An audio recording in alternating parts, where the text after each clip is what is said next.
الحمد لله وكفى وصلاة وسلاما على عبده الذي اصطفى أما بعد فسلام من الله عليكم ورحمته وبركاته في ذكر المعجزات يا ملكتنياون تأمر منا وصابت تكث يمدنو بركاتوችን ተመልክተናል الله سبحانه وتعالى ሁሉንም ነቢያቶች በተለያዩ ተአምራቶች ልኳቸዋል لقد أرسلنا رسلنا بالبينات በርግጥምኛ መልእክተኞችን በበርካታ ተአምራት ልከናቸዋል بالحجج الواضحات والآيات الباهرات والمعجزات الظاهرات ግልጽ በሆነ ተአምር ሁሉ መልእክተኞችን አላህ ልኳቸዋል መልእክተኞቹ ወደ ህዝብ ሲላኩ ህዝብ ማን ብሎ መጠየቁ ስለማይቀር መለኮታዊ ድጋፍ እንዳላቸው ለማሳየት እንደ አይነት ተአምራት በእጃቸው ላይ አላህ እንዲከሰት አድርጓል ነብዩም አለይሂ ሰላቱ ወሰለም በርካታ ተአምረን አላህ ሰጥቷቸዋል ሁሉም ነቢያቶች ይዘው የሚመጡት ተአምር ግዚያውን የዋጀ ተጨባጩን ያማከለ የማህበረሰቡን ግንዛቤና አስተሳሰብ የመጠኑ ናቸው ረሱልም አለይሂ ሰላቱ ወሰለም እንደ አይነት በርካታ ተአምር በእጃቸው ላይ ተከስቶ አልፏል ኢማም አልአስባሃኒ ኢማም አልበይሃቂ في دلائل النبوة በርካቶችን ጠቅሰዋል ከፈሎቹ እስከ 7 መጽሐፍ ሌሎቹ እስከ 9 መጽሐፍን በተአምራታቸው ላይ ብቻ ዘግበዋል معجزات الرسول عليه الصلاة والسلام معجزة مالت ما يعجز عليه الإنسان أن يأتي بمثله مثلون ሌሎቹ ሊያመጡ ሚሳናቸው ነገር ሙዕጂዛ ይባላል ሌላው ማይችለው ከሰው ልጅ ችሎታ በላይ የሆነ ማለት ነው ሙዕጂዛት ምንለው እሱ ነው ኢማም ኢብኑ ተይሚያ እስካንድ ሺ ተአምራት ለነብዩ ሰለላሁ ዐለይሂ ወሰለም ዘክረዋል ኢማም ነዋዊ في شرح مسلم ከ1200 በላይ ተአምራት ለረሱል ሰለላሁ ዐለይሂ ወሰለም አሳይተዋል በህይወት ቆይታቸው የተአምራታቸው አስኳል ቁርአን ነው ቁርአን ላይ የከፍለ ዘመናቱ የሚሰጠው ተአምር በውስጡ ይዟል እየተዘረዘረ ይቀጥላል እስከ يوم القيامة ግን ደግሞ በተጨማሪ ከዚህም በተጨማሪ ረሱል ሰለላሁ ዐለይሂ ወሰለም በህይወት ቆይታቸው በርካታ ተአምረን አላህ በእጃቸው ላይ እንዲከሰት አድርጓል ጨረቃን እስከ መሰንጠቅ እጃቸው ላይ ውሃ እስከ ማፍለቅ የፈሰሰን አይን ወደ ቦታው እስከ መመለስ ግዑዝን ነገር እስከ ማናገር እንስሳውን እስከ ማውራት ረሱል ሰለላሁ ዐለይሂ ወሰለም በርካታ ተአምር አሳይተዋል ዛሬ ደግሞ ከተአምራታቸው ሌላን ገጽ እንገልጣለን ነብዩ አለይሂ ሰላቱ ወሰለም መካን ተገደው ለቀው ስደት ያደረጉበትን ታሪክ ሁላችሁ ታውቁታላችሁ ቁረይሾቹ ረሱል ሰለላሁ ዐለይሂ ወሰለም መካን ለቀው መዲና ወደ አውስና ኸዝረጅ ወደ የትሪብ መሄዳቸው ረፍት ነስቷቸዋል ምክንያቱም እነዛ ሰዎች የንግድ ሰዎች ናቸው የጦርነት ሰዎች ናቸው የጦር ሰዎች ናቸው ስለዚህ ለነሱ አደጋ እንደሚደቅኑ አምነዋል እንዴት መሐመድ አገሪቱ ላይ ሰላም ሆኖ ይሰደዳል ብለው ተበሳጭተዋል ስለዚህ አንድን አዋጅ አወጁ ረሱልን ሰለላሁ ዐለይሂ ወሰለም ተከትሎ የያዘ ሰው 100 ግመል እንሰጣለናል ይህ ሽልማት በታሪክ የለም ትልቅ ሽልማት ነው 100 ግመል ወደኛው ሀገር መልሱ 100 መኪና ማለት ነው አንድን ሚሽን ፈጽማችሁ አንድን ጉዳይ 100 መኪና ስትሸለሙ ማለት ነው ሁሉም ተሰማራ ፈረሱን ያስነሳ ግመሉን እየጋለበ ሮጠ በግሩፕ እየሆኑ ተሰማሩ ሱራቀቱ ኢብኑ ማሊክ ረዲየላሁ ዐንሁ ኋላ ሰልሟል ሱራቃ ይሄን ድል ለማግኘት የተንቀሳቀሰ ግለሰብ ነበር በጣም መንገድ አዋቂ ነው ኮቲ አሽታች ነው መልእክተኛው ምንም አይነት እቅድ ቢያወጡም እንደምንም ደረሰባቸው ኮቲያቸውን አነፍንፎ መልእክተኛውና አቡበክር ሲዲቅ እየሄዱ ከኋላ ሱራቃ ደረሰባቸው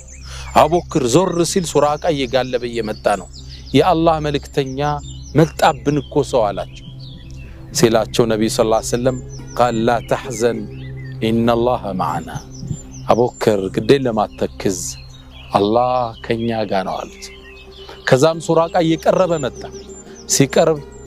ነብዩ ሰለላሁ ዐለይሂ ወሰለም ጌታቸውን ተማጸኑ የሱራቃ ፈረሶች ኮቴያቸው ወደ መሬት ስር ሰረጸ ገባ ወደ ውስጥ እየተሳበ መግባት ጀመረ እባክህን አስለቅቀኝ ብሎ መጮህ ጀመረ ነብዩም አላህን ተማጸኑ ፈረሶቹ እግራቸው መሬት ተፋቻቸው አሁንም ቋምጧል 100 መኪና ነው 100 ግመል ነው ደሃ ምስኪን ገጠሬ ነው ምን ያድርግ አሁንም ጓጓና የሮጠ መምጣት ሲጀምር እንደገና መሬት እግሩን አሰመጠችው ፈረሱ እየገባ ሲሄድ እባክህ አውጣኝ አድነኝ በቃ ልከተልም አለ መሬት እንድትለቀው ተደረገ ተከተላቸው አሁን ቋምጧል እንዴት ይሄን እድል ያሳልፈው ሶስተኛም እግሮቹ ወደ መሬት ስር ሰረጉ فقال سراقة علمت أنك مؤيد من السماء كسماء بكل رداتا عند الله قالوا باكين أسلككኝ አላቸው ለሶስተኛ ጊዜ ከዛም ሱራቃ ወሰነ በቃ አልከተልም ከዚህ በኋላ ከኋላዬ ማንተ የሚያሳዱን ሰዎችን እንዲመለሱ አደርጋለሁ አለ ልክ ይህን ሲል መልእክተኛው አለይሂ ሰላቱ ወሰለም አንድን ብስራት ነገሩን ሌላ ተአምራቸው ነው አሁን መሬቱ ያዘችው ነው የነገርኳችሁ ሌላ ተአምር ደግሞ ተገለጸ فكيف بك يا سراقة አንተ ሱራቃ እንዴት ልትሆን ነው ያኔ ያሉ اذا لبست سوار كسرى كسرى የዓለሙ ትልቅ ንጉስ ነው ነፍ ፋርስ كسرى ስንል ፉርስ አገር የሚገዛ ነው ያ ማለት ኢራን አፍጋኒስታን ፓኪስታን በርካታ ሀገሮችን የሚገዛ የተከበረ ንጉስ ነው ወርቁ ራሱ ዘውዱ ስለሚከብደው ከላይ እንጠለጠል ነበር ከላይ ቁጭ አድርገዋል ራሱን እንዳይከብደው ከወርቁ ክብደት ሰው የሚሰግድለት ነው ኪስራ ማለት እዚህ ጋር የሚያጠልቃቸው የንጉስነት ማዕረግ ወርቆች አሉ فكيف بك እንዴት ልትሆን ነው አሉ የኪስራን የጃምባር የለበስክ ጊዜ አለ ኪስራ ابن خرمز አለ ኪስራ የዓለሙ ትልቁ ንጉስ የሱን እኔ ለብስ አወናሉ ሱራቃ ለምንም ፈንደቀ ግመሉን አዙሮ ፈረሱን አዙሮ እየጋለበ ተመለሰ ሲመለስ ሌላ ግሩፕ ረሱልን ለማዝ ወደ ዛቅጣጫ እየመጣ ነው እናንተ ሰዎች ይሄን አካባቢ ያላደረስኩት ቦታ የለም ቦታ በማወቅ ከናንተ ሁሉ በላይ መሆኔን ታውቃላችሁ በዚህ መንገድ በቅቻችኋለሁ በሌላ ተመለሱ አላቸው እነሱም ፈረሳቸውን አዙረው ተመለሱ ዘመናት ነጎዱ ጊዜዎች ተሻገሩ ረሱል ሰለላሁ ዐለይሂ ወሰለም ካለፉ በኋላ እንግዲህ ገና ወደ መዲና እየሄዱ ነው መዲና ገና ለአመታት ይቆያሉ ወደ 11 አመት ከዛ አቡበክር ተተክቷል ረዲየላሁ ዐንሁ ከዛ ዑመር 10 አመት ገዝቷል በዑመር ያገዛዝ ዘመን ሙስሊሞች የተለያዩ የዓለምን ሀገር መክፈት ጀመሩ በድል ያኔ ኪስራን ሙስሊሞቹ ተቆጣጣረዋል ያኔ ሲቆጣጣሩ የኪስራ ቤተ መንግስት በሙስሊሞች ወደቀ የኪስራ ልባሳቶች አንባሮች ወደ ዑመር በስጦታ መጣ ሰሃባው በተሰበሰበበት መሃል አይነ ሱራቃ ኢብኑ ማሊክ ተባለላቸው ሱራቃ የት ነው ያለው ተባለ ይህ ገበሬ ገጠሬ ወደ ዑመር ኢብኑ አልኸጣብ መጣ አሳየው ይሄን አንባር ታውቀዋለህ አዎ የኪስራ ነው መልእክተኛው ቃል የገቡልን ታስታውሳለህ ነብዩ አለይሂ ሰላቱ ወሰለም ከአመታት በፊት አዎ ልበሰው ተባለ ሱራቃ የኪስራን አንባሮች እጁ ላይ አጠለቀ ዑመር ተገረመ በኺም በኽ አዕራቢዩን አንተ ገጠሬ የኪስራን እንትን አደረክው ሰሃባው እንዳለ አለቀሰ ነብዩን አስታወሱ ያኔ ለረሱል የሉም በህይወት እንባቸው መጣ ታወሳቸው ተአምራታቸው ተገለጠ ቃላቸውን ሲሆን አዩት ማልቀስ ጀመሩ ሰሃባዎቹ አለይከ ሰላቱ ወሰላም ተአምራታቸው ብዙ ነው ከዚህ ምን እንማራቸው በርካታ ቁም ነገሮች አሉ የመጀመሪያው አላህ Subhanahu Wa Ta'ala ጀማዳት መሬት እንግዲህ ግዑዝ ነገር ነው እንዴት ለነብዩ ሰራዊት ጁንድ እንዳደረገው እናያለን አላህ ሰራዊቱ የሚያቆሱ ብቻ ነው እንዴት መሬት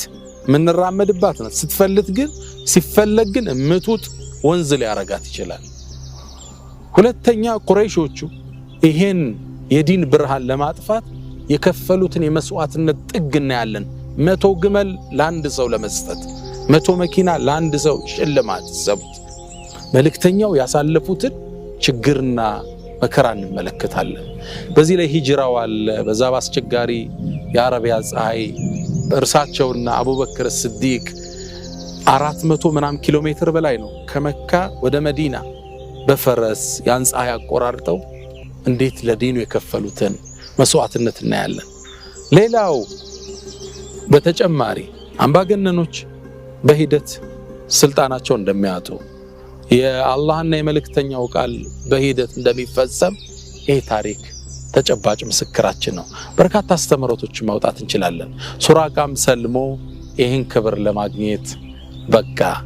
አለይከ ሰላቱ ወሰላም ሌሎችን እንመለከታለን አላህ ይነገሰው ይበለን ሰላም አለይኩም ወራህመቱላሂ ተዓላ ወበረካቱ